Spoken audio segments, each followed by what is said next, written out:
¿Sabía usted que usted tiene un hermano mayor que usted al que quizás usted no conocía?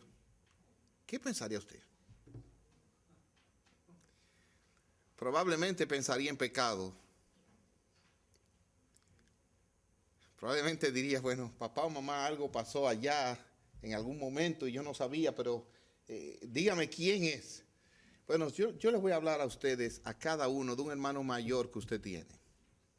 Vamos a buscar en nuestras Biblias, en Lucas capítulo 8, y es el pasaje que nos corresponde en la exposición de Lucas, como estamos tomando algunos momentos de la vida del Señor Jesucristo.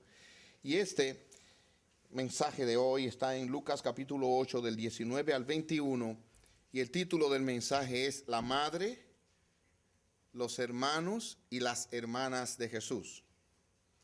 Y yo me imagino que usted habrá pensado, las hermanas, como alguien me preguntaba, vamos a entender eso hoy en las Escrituras.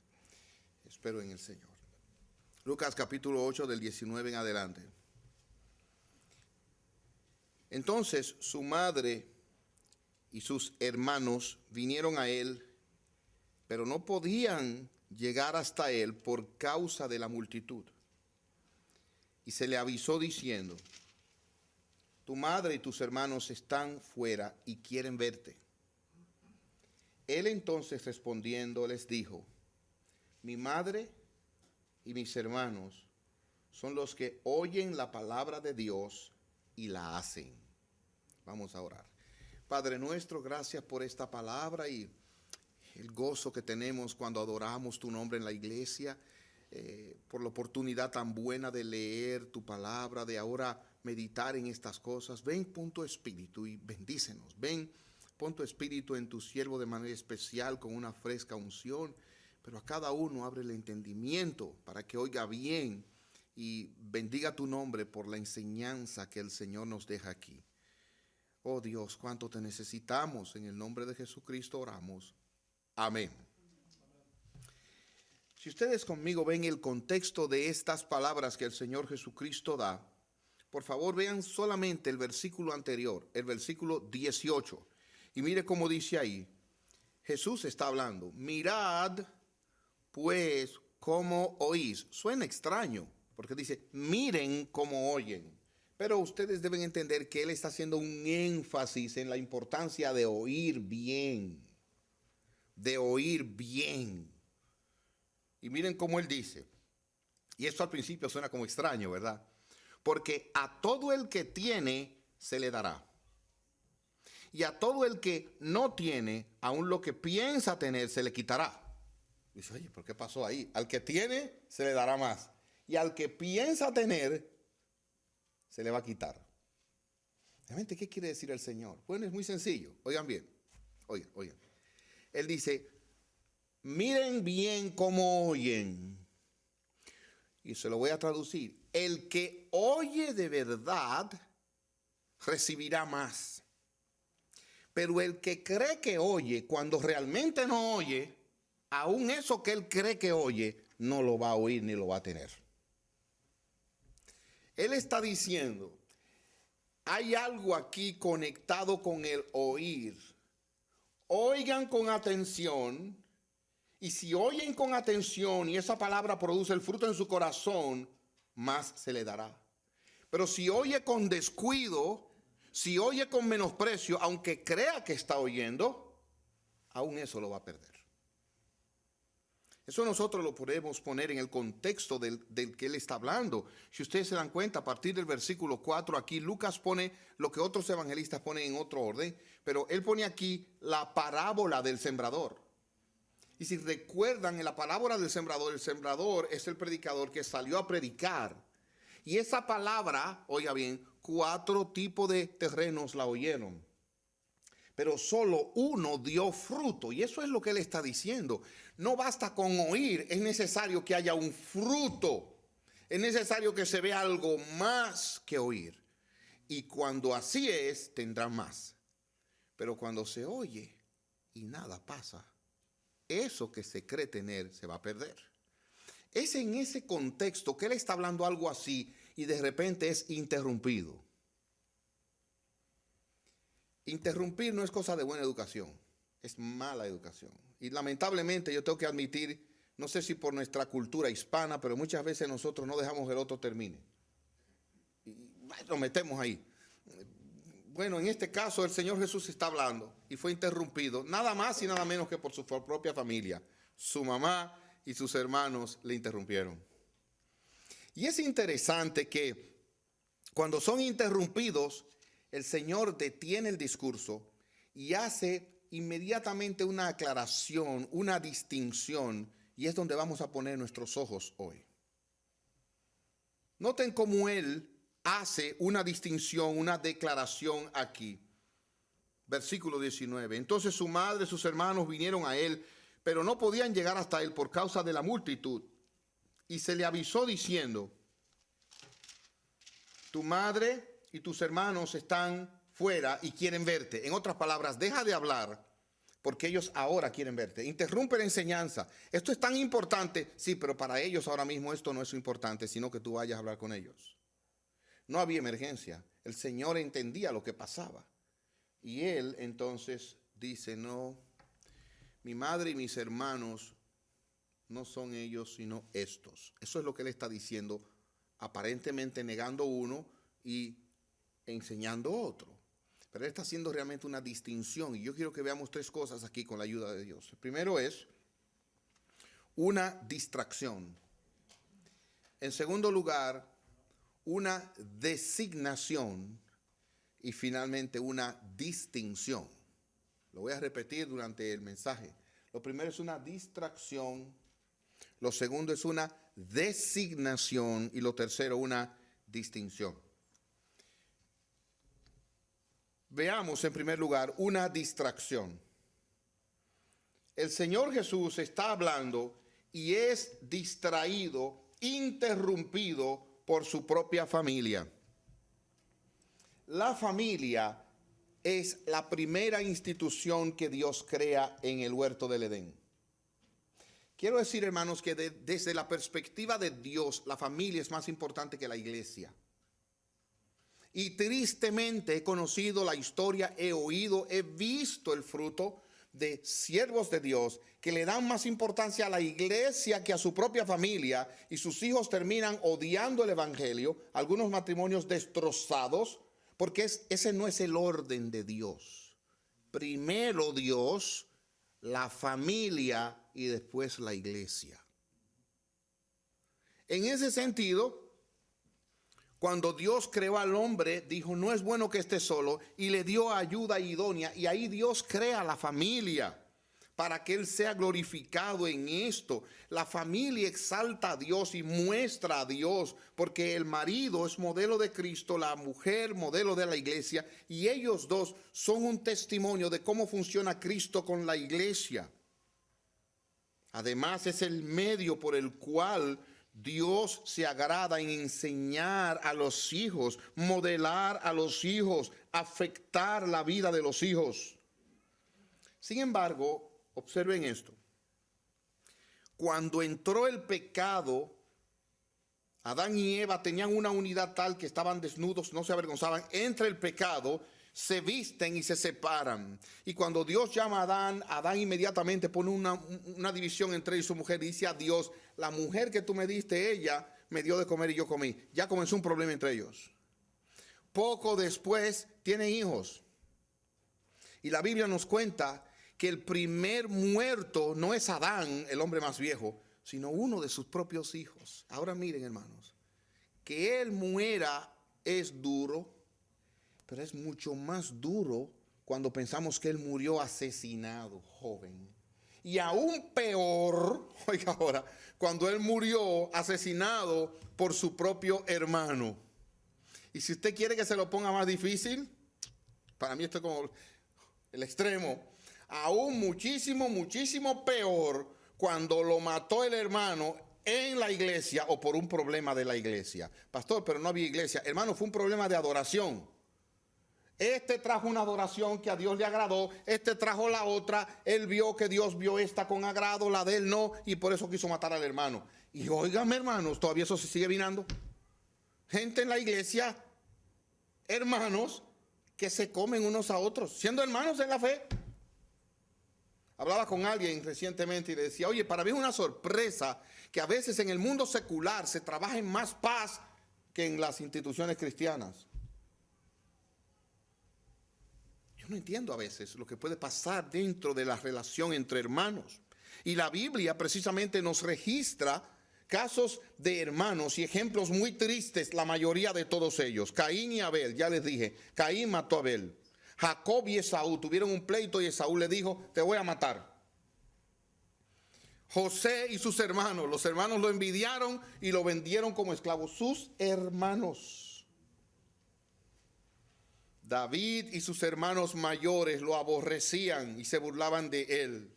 Los hijos de David, recuerden que Amnón abusó y violó a su propia hermana. Y entonces Absalón, que era el hermano de Tamar, la joven violada, se propuso matar a su propio hermano Amnón y finalmente lo acuchilló en un banquete después que le dio a beber alcohol. Hermanos, encontramos estas cosas en la Biblia entre hermanos. Y por eso verdaderamente Proverbios es muy claro en lo que nos enseña Proverbios sobre los hermanos. Y específicamente les leo, Proverbios 18-19 dice, el hermano ofendido es más difícil de ganar que una ciudad fortificada, y las contiendas son como cerrojos de fortaleza. Hermanos, desgraciadamente, tenemos que estar conscientes de que el pecado afectó la relación filial, la relación entre hermanos. Y aquí el Señor Jesucristo de repente parece decirnos que además de la relación carnal o sanguínea que hay otra relación de hermanos que Él prefiere, que Él escoge. Y de eso estamos hablando. Él fue interrumpido, él fue distraído precisamente por su mamá y sus hermanos. Y yo creo que amerita aquí preguntarnos por qué su mamá y sus hermanos le fueron a llamar mientras él enseñaba y predicaba. ¿Ellos tenían alguna emergencia? No. ¿Ellos querían librarlo de algún peligro? Probablemente, pero la Escritura no nos dice eso. Porque en un momento él iba a Jerusalén, le dijeron, le dijeron que fuera. Pero hermanos, la Biblia nos está hablando en otro contexto y quisiera que visitáramos a Marcos y que leyéramos el testimonio de Marcos. Busquen en sus Biblias Marcos capítulo 3, por favor. Y esto nos va a dar una idea de qué podía estar pasando entre Jesús, su madre y sus hermanos. Y yo quisiera aquí que ustedes me permitieran ser bondadoso con Doña María. Así le llamaremos en este momento a la mamá de Jesús, la señora María. Porque ella estaba en una sociedad con hombres y lo que esos muchachos le dijeran, probablemente ella no iba a luchar mucho con esos hombres. Probablemente. Pero si ustedes leen en Marcos capítulo 3, en el versículo 20, oiga lo que se nos dice. Y se agolpó de nuevo la gente, de modo que ellos ni aún podían comer pan. Vamos a parar ahí. Hermanos, ¿cuál es la reacción de una madre cuando sus hijos no quieren comer? Díganme. En mi país le dicen, como dice mi esposa, buscarle la vuelta. ¿Qué significa? No quiero huevo. ¿Quieres salami? No quiero salami. ¿Te gustaría un hamburger? No quiero hamburger. ¿Te gustaría un caldo? Eso hacen las madres. Y cuando no comen, ellas se preocupan. Entonces aquí el Señor Jesús no estaba comiendo. ¿Y qué hizo María? Seguimos leyendo en el versículo 21. Cuando lo oyeron los suyos, vinieron para prenderle. En otras palabras, echarle mano. Porque decían, está fuera de sí. Oigan lo que comenzaron a pensar los hermanos y María. Él no está pensando bien. No come. Y fueron a tratar de sacarlo de allí de alguna manera. Eso es lo que dice el texto. En otras palabras, aunque María guardó ciertas cosas en su corazón, en este momento particular le preocupaba lo que ella estaba viendo. Ella no tenía la revelación especial de la Escritura en sus manos. Ella iba caminando en este proceso y de repente ve a su hijo en una situación que ella no puede interpretar apropiadamente. Lo fueron a buscar porque pensaban que no estaba bien. Y en los versículos del 31 en adelante encontramos otra vez cuando ellos vienen a buscarle. Este es el pasaje paralelo a Lucas 8. Lo que implica, hermanos, que ellos fueron a buscarle pensando que él no estaba bien. Por eso el Señor Jesucristo pudo ver que aquí hay una división entre mi mamá, mis hermanos y yo, y entonces él hace esta distinción que veremos en un ratito. Su familia no creía en él, aunque yo sé que puede sonar extraño, pero aunque posteriormente vinieron a ser sus discípulos, ellos no siempre entendían lo que Jesús hizo, como lo dice Lucas cuando lo fueron a buscar, que estaba en el templo. Quiero decir, hermanos, que el Señor Jesucristo no menosprecia a su madre, no menosprecia a sus hermanos. De hecho, ustedes recordarán que cuando él inicia el ministerio, la madre le dice que haga algo en las bodas y él responde y bendice. Y recuerdan que colgado en la cruz, él específicamente tuvo cuidado de su madre y sus hermanos no estaban ahí. Algunos entienden que ellos no habían creído en él todavía. Ellos aún no habían nacido de nuevo. Y desde la cruz, él le dijo al discípulo amado, cuida a mi madre. Él cuidó a su mamá aún cuando estaba a punto de morir. Sí, hermanos. Algunos de sus hermanos se entiende que sí creyeron. Santiago, que fue el apóstol de la iglesia, el pastor de la iglesia de Jerusalén, se convirtió. Y otros entienden que Judas, el que escribe en el Nuevo Testamento al final, también era hermano de él y ese se convirtió. Pero mientras tanto, lo que tenemos aquí es una distracción de parte de su propia familia. Y quiero ahora, hermanos, decir, no nos sorprenda que nuestra propia familia va a distraernos para que no sirvamos al Señor. No nos sorprenda. Hace 2 días, y quiero decirlo con el permiso de mi esposa, partió a la presencia de Dios un tío de ella muy querido. Él era pastor, un hombre de Dios, amado, pero sufrió mucho en su propia familia, porque su propia familia viene de una teología católico romana, y ustedes saben todo lo que eso significa, y él es el único hermano o cristiano, como le dicen, evangélico allá adentro. Y sufrió mucho por eso. Y la última vez que yo conversé con él, todavía me hablaba de eso y cómo él podía condenar las prácticas idólatras del catolicismo romano. Eso fue lo que más me habló la última vez que hablamos. A veces nuestra propia familia resulta un problema para nosotros relacionarnos con nuestra familia espiritual, con el Señor Jesucristo. Desgraciadamente. Y aquí quizás no lo vemos tanto, pero aún en otros lugares donde hay otras religiones predominantes, el que se convierte a Cristo es una deshonra para la familia y su propia vida corre peligro. He aquí una distracción familiar. La familia trató de desviarle la atención, pero veamos en segundo lugar una designación familiar. ¿Cuántos de ustedes escogieron a sus hermanos en la carne? Levanten la mano. Y espero no ver ninguna mano si están despiertos. Porque nosotros no escogemos a nuestros padres ni a nuestros hermanos. De hecho, ellos tampoco nos escogen a nosotros. Es una cosa que pasa en la providencia de Dios. Pero, ¿qué tipo de personas usted escogería si va a escoger hermanos? Bueno, el Señor Jesucristo escogió precisamente pecadores. Escogió personas que eran sus enemigos. Escogió personas que estaban muertos en sus delitos y pecados. Escogió personas por quienes Él vendría a sufrir y a dar su vida en rescate. Eso es impresionante para mí. O sea, piense por un momento. Él me escogió a mí como su hermano. Usted puede que no tiemble con eso. Pero perdóneme, voy a rebajar esto lo más bajo que se pueda bajar. Si es posible. Lo voy a rebajar.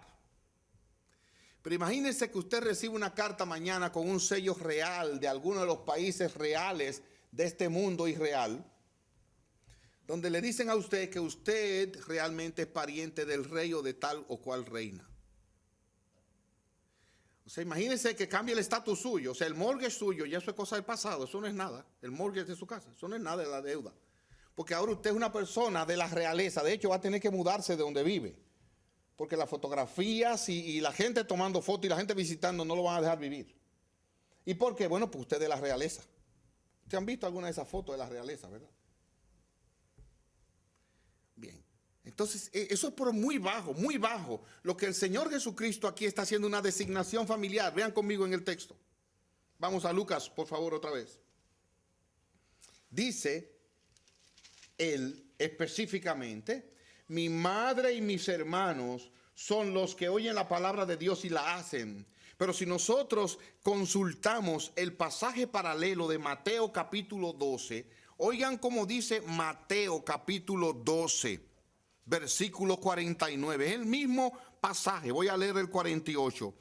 Jesús dijo, ¿quién es mi madre y quiénes son mis hermanos? Y miren ahora qué dice Mateo capítulo 12, 49. Extendiendo su mano hacia sus discípulos, dijo, he aquí mi madre y mis hermanos. Él escogió, designó a ese grupo de personas como sus hermanos. Y alguien dirá, ¿pero qué significa eso de madre y hermanos? Lo voy a explicar en un momentito. Ese es mi hermano, mi madre. Pero mire ahora el versículo 50, y por eso decía lo de hermanas. Todo aquel que hace la voluntad de mi Padre que está en los cielos, ese es mi hermano, mi hermana y mi madre. Él lo que está diciendo es, he aquí a quienes yo designo, a quienes yo escojo, estos son mis verdaderos hermanos. No es que aquellos no lo sean, pero cuando ponemos aquellos al lado de esto, estos tienen prioridad en mi corazón. Eso es lo que él está diciendo. Aquí hay una familia, aquí hay una condición más duradera, muchísimo más especial que la que yo tengo allí. Dice Marcos capítulo 3. Él respondió diciendo, ¿quién es mi madre y mis hermanos? Versículo 33, versículo 34. Mirando a los que estaban alrededor de él. Él está diciendo entonces, estos discípulos que están alrededor mío, estos que oyen mi palabra, que oyen la voluntad de Dios y la hacen, estos son mi madre, mis hermanos, mis hermanas. Él está designando a una nueva clase de personas. Él está designando una familia que pudiéramos decir eterna, permanente, una familia especial. ¿Y por qué digo permanente y eterna? Bueno, hermanos, porque nuestros hermanos de este mundo algún día dejarán de tener alguna relación con nosotros. Si ellos parten de este mundo, hasta ahí llegó. Yo recuerdo claramente un día en que se le decía a unos hijos que no habían creído en el Salvador de su mamá, el cuerpo de la madre aquí en el ataúd, y ese predicador tuvo el coraje de decirle a los hijos rebeldes, vengan a verla bien ahora, porque si ustedes no creen en el Salvador de su madre, jamás la volverán a ver. Pero qué bendición tan grande es cuando no solo somos familia aquí en lo terrenal, sino también espiritual, donde podemos despedir nuestros seres queridos y decirle, hasta pronto. Allá nos vemos en la presencia del Señor. Por toda la eternidad. Y ya no cojo enfermo, adolorido, no, por toda la eternidad. Hermanos, esta familia que Él designa es una familia gloriosa, eterna, donde lo mejor está por venir. Los hermanos de este mundo, no podemos decir lo peor está por venir. ¿Hoy por qué? Bueno, porque cuando niños jugábamos juntos, saltábamos juntos. Según fuimos creciendo, cada uno estudió una cosa, ya nos vemos menos. Y ya este se casó, el otro también se casó, y ahora a veces nos vemos, hablamos por teléfono. Y llega un momento en que envejecemos, miren, y pueden estar uno ahí, uno aquí, y ni se oyen, y ni se ven, y ni se entienden. Porque esta relación familiar se debilita. Pero la relación espiritual con esta nueva familia se renueva y es cada vez más permanente, más gozosa y duradera. Y el Señor dice, no, yo estoy aquí designando, esta es la familia prioritaria. Nunca descuidó a su madre. Algunos preguntan, ¿y por qué él no mencionó a José? Bueno, José no estaba ahí. Algunos piensan que José pudo haber muerto. Pero meditaba yo ayer en estas cosas y decía, wow, pero qué maravillosa es la palabra de Dios. Porque Jesús no podía decir otra cosa cuando él tiene un Padre que es el Padre Celestial. Y ese es el Padre por el cual esta familia se une a él.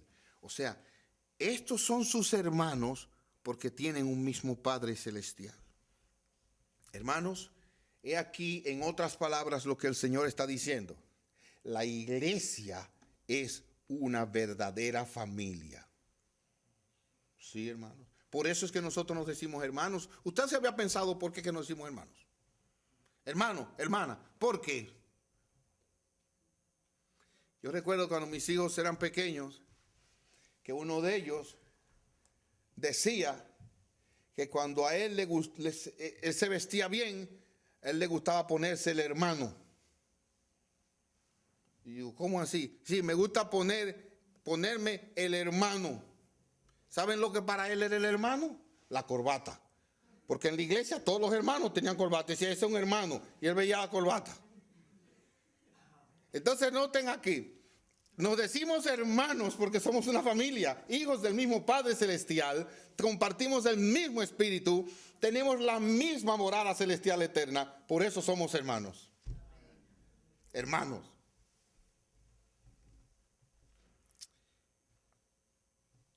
Tomando en cuenta lo que éramos, lo que somos, tenemos un mismo Padre y ahora noten, hermanos, tenemos todos un mismo hermano mayor. Usted tiene un hermano mayor. Y eso para mí es tan bueno. Lástima que me enteré tan tarde. Pero cuando yo venía creciendo, yo soy el mayor de mi casa. Y hermano, yo sufrí por ser el mayor porque no tenía un hermano mayor que me defendiera. Pasé mucho trabajo. Pero nosotros tenemos todos un hermano mayor que es Jesús. Él es nuestro hermano mayor. Ahora bien, permítanme hacer un ejercicio espiritual con ustedes. ¿Qué hacen los hermanos mayores? Vamos a pensar en José. José no era el mayor, pero vino a ser el mayor de sus hermanos. Piensen qué hizo José, nuestro tocayo, con sus hermanos. Ese es un modelo maravilloso de lo que Jesús hace con nosotros. En primer lugar, sus hermanos lo traicionaron y lo vendieron. Y a final de cuentas, él, como quiera, perdonó a sus hermanos. ¿Hemos traicionado a nuestro hermano mayor, sí o no? Quiero ir a la iglesia, hermanos. ¿Hemos traicionado a nuestro hermano mayor Jesús, sí o no? Pero como quiera nos perdona y nos recibe. Eso es lo bueno de los hermanos. Pero eso no es todo. José no solamente perdonó a sus hermanos, sino miren ahora, recibió a sus hermanos en las tierras que él tenía. Ustedes saben que a veces los hermanos nos perdonamos, pero ponemos un highway de 10 carriles en el medio, donde pasan todo tipo de camiones y todos los vehículos pesados. ¿Usted ha visto eso expreso que así? Ok, usted le dice al hermano, sí, yo te perdono, pero quédate allá y yo me quedo aquí. Lamentablemente eso pasa. No, el Señor dice, yo te perdono, ven, moremos juntos. Por eso Él compartía el pan con sus discípulos y por eso hoy vamos a compartir la cena del Señor. Porque Él nos perdona y nos recibe en comunión. No es un hermano condicional, Él es un hermano para siempre. Él nos perdona y nos recibe. ¿Qué otra cosa hizo José con sus hermanos? ¿Recuerdan?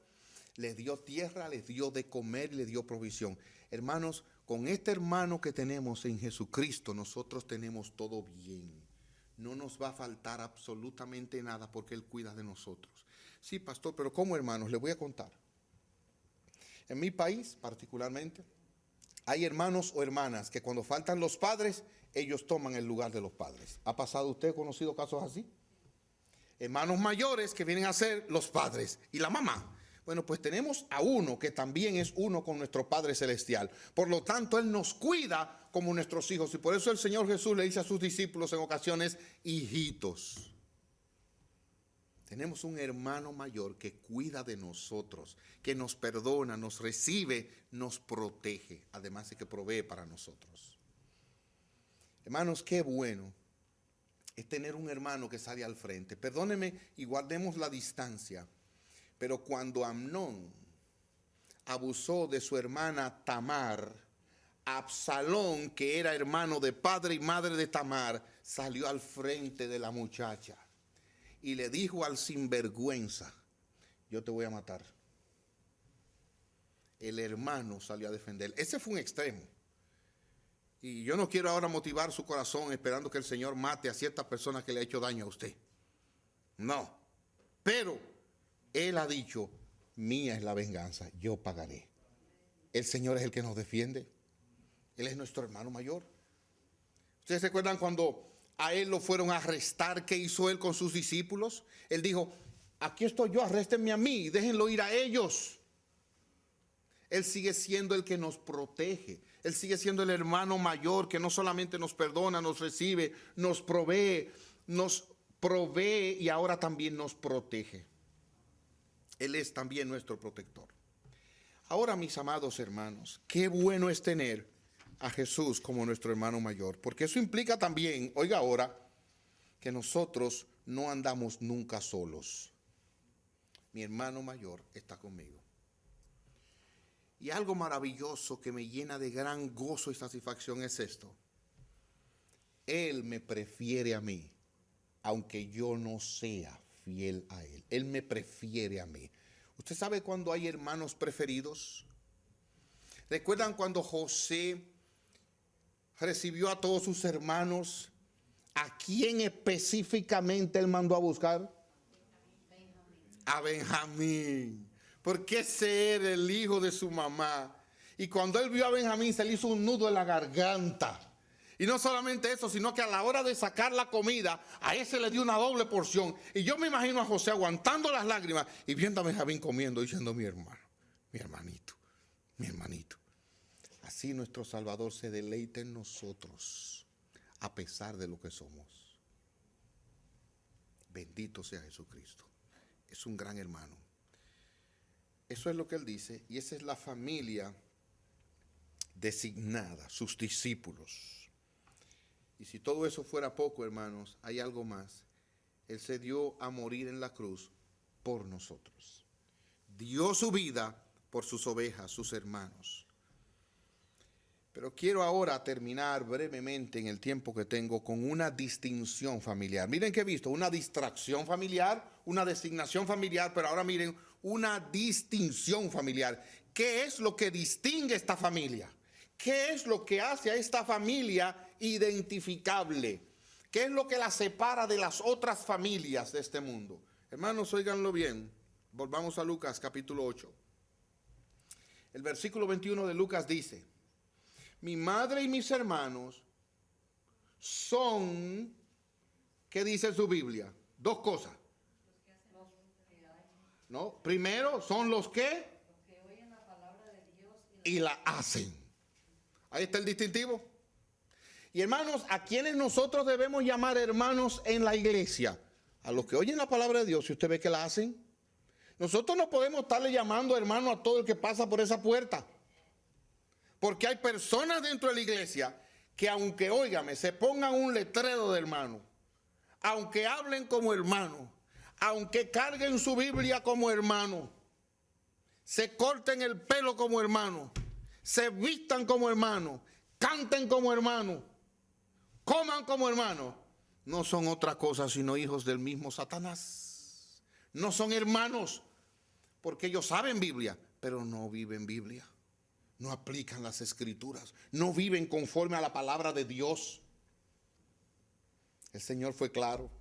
Mis hermanos, mi madre, hermanos y hermanas son los que oyen la palabra de Dios y la hacen, la ponen por obra. Esos son mis hermanos. De manera que, oiga ahora, mi querido hermano y hermana, pruebe que usted es de esta familia y deleítese por una sola cosa: si pone o no pone por obra la palabra de Dios. ¿Cómo se identifican hoy con los recursos de la ciencia la paternidad de alguien, si alguien es hijo o no de una persona? ¿Quién me puede recordar eso? El ADN. Perfecto. ¿Usted quiere hacerle el ADN a una persona para saber si es hermano de Jesús e hijo de Dios? ¿Cómo usted lo sabe? Dígame.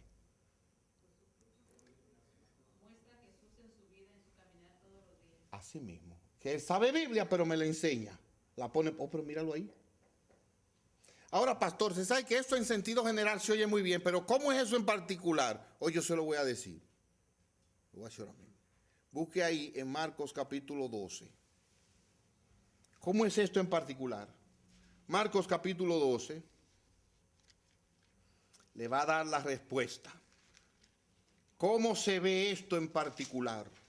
Marcos capítulo 12, específicamente versículo 30 y versículo 31. Y amarás al Señor tu Dios con todo tu corazón y con toda tu alma, con toda tu mente, con todas tus fuerzas. Ese es el primer gran mandamiento. ¿Cómo se sabe que uno verdaderamente es hijo de Dios, hermano de Jesús? Miren, porque pone por obra la palabra. Y el gran mandamiento primero dice, mira, amarás a Dios. ¿Cómo? Con todo tu corazón, con toda tu mente, con toda tu alma, con todas tus fuerzas. Si esa persona muestra amor por Cristo, una vida devocional, un temor reverente a Dios, esa persona tiene razón, motivo para pensar verdaderamente, Cristo es mi hermano, Dios me ha salvado y yo soy familia, heredero con Él. Ahora, eso es fácil de decirlo. La segunda parte que se complica. Mira el versículo 31. Y el segundo es semejante. Amarás a tu prójimo como a ti mismo. Ok. ¿Cómo ama usted a su prójimo? ¿Es usted misericordioso con aquellas personas que están alrededor suyo? ¿Es usted perdonador y perdonadora? ¿Es usted una persona que se deleita en hacer lo que Cristo hace en el sentido de perdonar, restaurar, tener misericordia, orar, sobrellevar, sufrir por amor al hermano? Esas marcas son las que prueban si usted pone por obra la palabra de Dios. No es cantar en la iglesia solamente. Mire, usted trae aquí un cantante del mundo y va a cantar mejor que todo lo que cantamos juntos aquí. Sí, eso no quepa duda. No, esto no es. Es cómo usted muestra su amor al prójimo, cómo usted muestra su sensibilidad hacia los demás. Bueno, mis hermanos, este es un mundo muy egocéntrico, vivimos en un mundo sumamente egocéntrico. Déjenme darle unas palabras de aplicación final. ¿Cuál es el testimonio que debemos dar a nuestra familia? Primero Cristo. Primero Cristo. Primero Cristo. ¿Y saben lo que va a pasar? Eso va a abundar en el amor y la relación familiar. Primero Cristo y después todo el mundo en mi casa. Primero Cristo y eso va a darle lugar a mi esposa, a mis hijos en donde deben estar. A toda mi familia. Pero si usted pone primero a otra persona en su familia, usted se equivocó. Y usted va a cosechar un desvío y frutos de amargura en su corazón. En segundo lugar, debemos estimular a nuestra familia. Debemos criar a nuestros hijos en el temor del Señor y debemos moverles a Cristo. El Señor Jesucristo de alguna manera estimuló a su propia familia y por eso los vemos activos. María estaba el día de la resurrección donde estaban orando y sus hijos, que fueron hermanos del Señor Jesús, vinieron a ser verdaderamente discípulos. Él les dio un trato que a final de cuentas abundó para vida eterna. Hermanos, demos un testimonio a nuestros hermanos de que conocemos verdaderamente a Cristo. Y yo les voy a decir la verdad. A veces mantener una buena relación con nuestros hermanos en la carne es difícil, pero es posible en el Señor Jesucristo. Hay una novela impresionante, y con esto quiero terminar, que puede aplicar perfectamente aquí, que se llama En sus pasos. Esa novela, hablaba con mi papá recientemente, ayer de esto, fue cuando una iglesia se propuso que cada uno de los hermanos se dijeran lo siguiente: ¿qué haría Jesús en mi lugar en cualquier situación de tu vida? Y yo creo que eso es un distintivo de los verdaderos hermanos de Cristo. Y eso debe ser lo que nos dé satisfacción finalmente a cada uno de nosotros. Oír y poner por obra la palabra de nuestro Dios. Que Dios les bendiga y que aquel que se sienta solo y que necesite compañía, apoyo, sostén, consolación, conozca a este hermano llamado Jesús, el primogénito, este que dio su vida por nosotros en la cruz e intercede ahora por nosotros y no nos abandona. Vamos a orar. Padre nuestro, gracias por esta palabra y gracias por el ejemplo de nuestro Salvador. A Él sea la gloria, a Él sea la honra. Gracias porque tenemos un hermano mayor. Gracias porque tenemos un hermano que siempre está con nosotros, que nos provee, que nos acompaña, que nos prefiere. Cuando otros nos rechazan, Él nos prefiere. Bendito seas tú. Ayúdanos a recordar esa verdad. Mientras otros me rechazan, Jesús me prefiere como su hermano.